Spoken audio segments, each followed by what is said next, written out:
Hello everyone.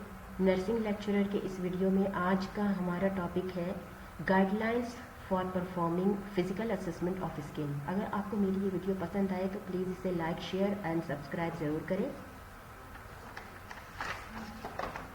ये कुछ guidelines हैं फिज़िकली तौर पर स्किन को असेसमेंट करने का, जिसमें स्किन का कलर देखा जाता है,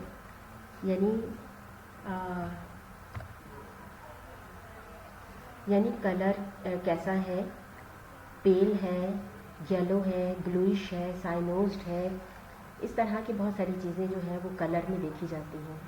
अगर पेल है तो इसको कलर में हम पेलर कलर कहते हैं, यानी पेल कलर। पेल में जो है ये इसमें बिल्कुल भी पिंकिश नहीं होती है कलर के अंदर। इंसान बिल्कुल ऐसा लगता है जैसे खून से निचड़ा हुआ होता है, तो हम बोलते हैं कि पेशेंट का कलर जो है वो बिल्कुल पेल है। और येलो में और पेल में फ़र्क होता है। येलो जो है वो अमूमन जॉन्डिस की वजह से होता है,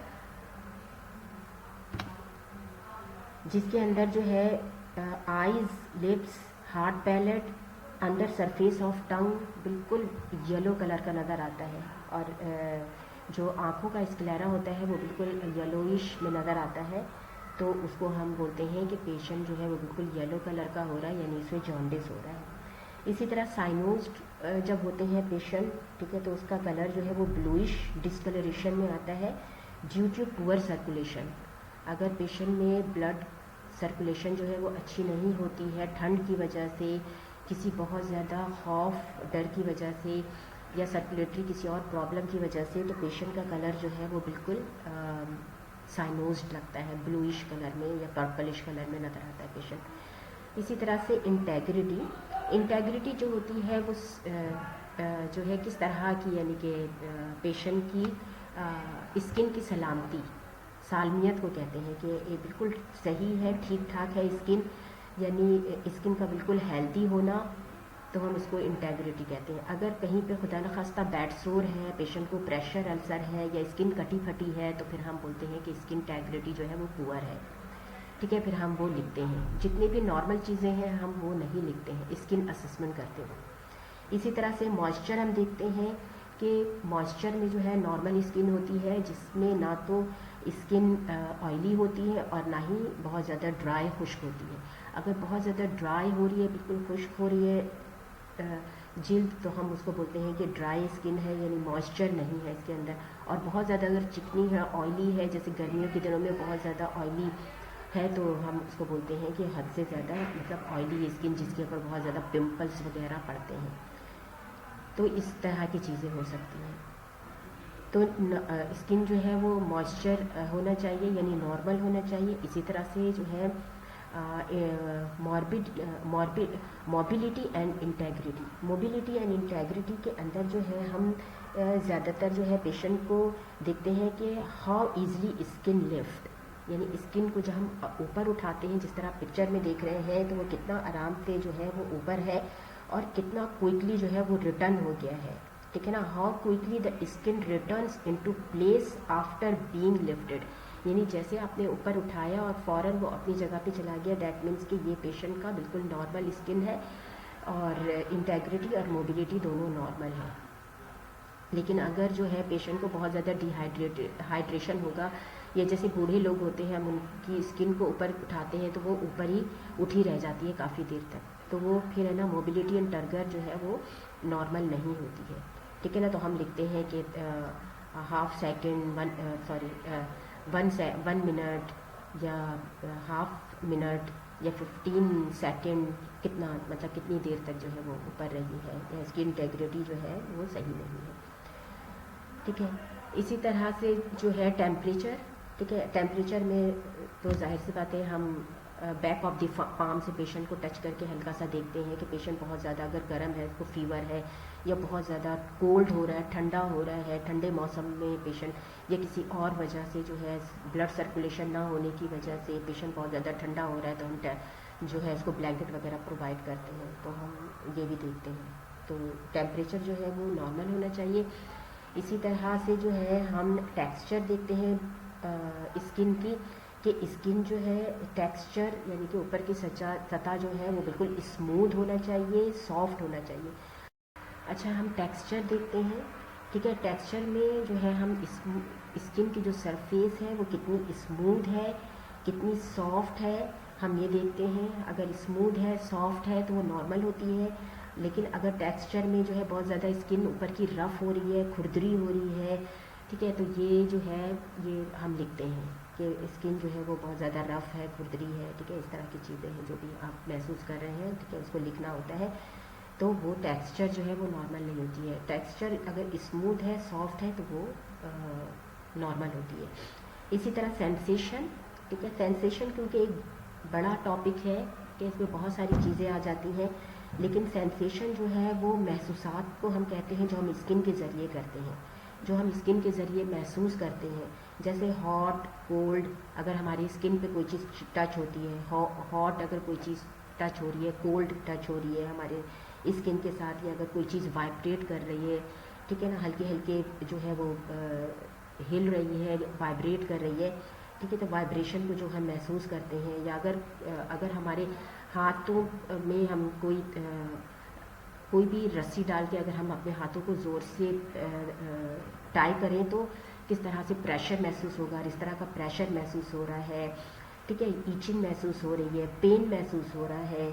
तो ये और इससे भी ज़्यादा यानी और भी बहुत सारी चीज़ें जो है महसूसात में आती हैं। तो ये तमाम जो है जो हम अपने स्किन के ज़रिए जो हम महसूस करते हैं उसको हम सेंसेशन कहते हैं। तो ये भी हम देखते हैं पेशेंट को कि आपको महसूस हो रहा है कि नहीं। अगर सेंसेशन पेशेंट बताता है कि मुझे जो है महसूस नहीं होती है, तो हम फिर उसको हल्का सा पिन के साथ प्रिक करके भी देखते हैं कि आपको कितना महसूस हो रहा है।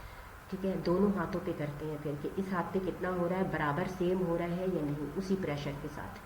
तो फिर हम इस तरह से महसूसात को जो है हम टेस्ट करते हैं कि किस तरह से हम टेस्ट कर सकते हैं इसके महसूसात को। इसी तरह से जो है हम वेस्क्यूलैरिटी जो है वो भी हम देखते हैं। और वेस्क्यूलैरिटी जो है ये भी एक काफ़ी वास्ट टॉपिक है, जिसके अंदर जो है हम पेशेंट की वेस्क्यूलैरिटी को असेसमेंट करते हैं। और इसके अंदर जो है वेस्क्यूलैरिटी जो है इसको हम फर्दर सही से पढ़ते हैं कि इसमें क्या है, क्योंकि आज का हमारा टॉपिक ही यही है वेस्क्यूलैरिटी। ठीक है, ताकि आप इसको पहचान सकें। और अक्सर जो है वेस्क्यूलैरिटी को जो है लोग नहीं पहचान पाते हैं कि ब्लीडिंग जो है अंडर स्किन किस तरह से होती है, और इसके ये जो है मुख्तलिफ़ तरह के धब्बे पड़ते हैं, कभी छोटे कभी बड़े। ठीक है, और किस तरह के हैं तो लोग इसको जो है काफ़ी मिक्स कर रहे होते हैं और इसको पहचान नहीं पाते हैं। तो आज जो है हम वेस्क्यूलैरिटी को सही से पढ़ते हैं कि ये किस तरह से हम इसको डिफरेंट नेम के साथ जो है हम इसको पहचानते हैं और इसको अपने नर्सिंग नोट्स में लिख सकते हैं। ठीक है, तो वेस्क्यूलैरिटी जो है असेसमेंट यानी स्किन की जो है वो एबनॉर्मल असेसमेंट जो भी हम करते हैं कि इसका बहुत ही इम्पॉर्टेंट पार्ट है ये स्किन का, क्योंकि लोग अक्सर स्किन की मुख्तलिफ़ कंडीशन के साथ एडमिट होते हैं। इसलिए नर्सिस को इस कंडीशन को सही पहचानना और अपने नर्सिंग नोट में लिखना होता है, और पेशेंट को भी मुनासिब अल्फाज में एक्सप्लेन करना होता है। जैसा आप पिक्चर में देख रहे हैं कि ये जो पिक्चर में जो है ये ब्रूजिंग हुई भी है पेशेंट को। ये टिश्यू यानी सॉफ्ट टिश्यू यानी जिस्म के किसी गोश वाले हिस्से पर किसी चीज़ से ज़ोर से चोट लगे और वहाँ के आसपास की माइन्यूट ब्लड वेसल्स यानी कैपिलरीज, जो बहुत छोटी कैपिलरीज है, उसके फटने की वजह से ब्लड स्किन के नीचे फैल जाए और दबाने से यानी प्रेशर देने से भी गायब ना हो, तो हम उसे ब्रूज कहते हैं, यानी वहाँ पर ब्रूज पड़ गया है। ठीक है, तो इस तरह के जो ब्रूजेस होते हैं वो इस तरह से रेडिश पर्पल कलर के नज़र आते हैं। वो एक ही जगह पे होते हैं या जहाँ पे चोट लगी है वहाँ पर ही वो नज़र आते हैं। तो जहाँ पे चोट लगी है और इस तरह से नज़र आते हैं तो हम जो है उसको ब्रूज कहते हैं।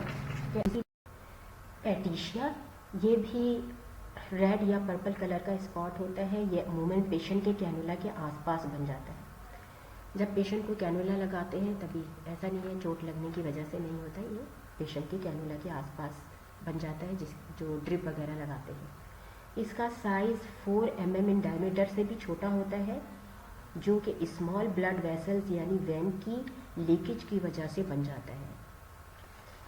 इसके बाद जो है हमारा परप्यूरा,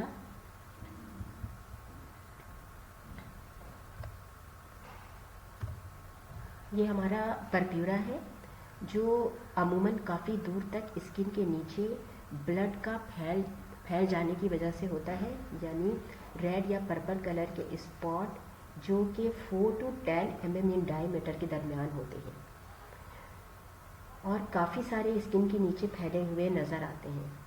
परप्यूरा की 2 किस्म होती है।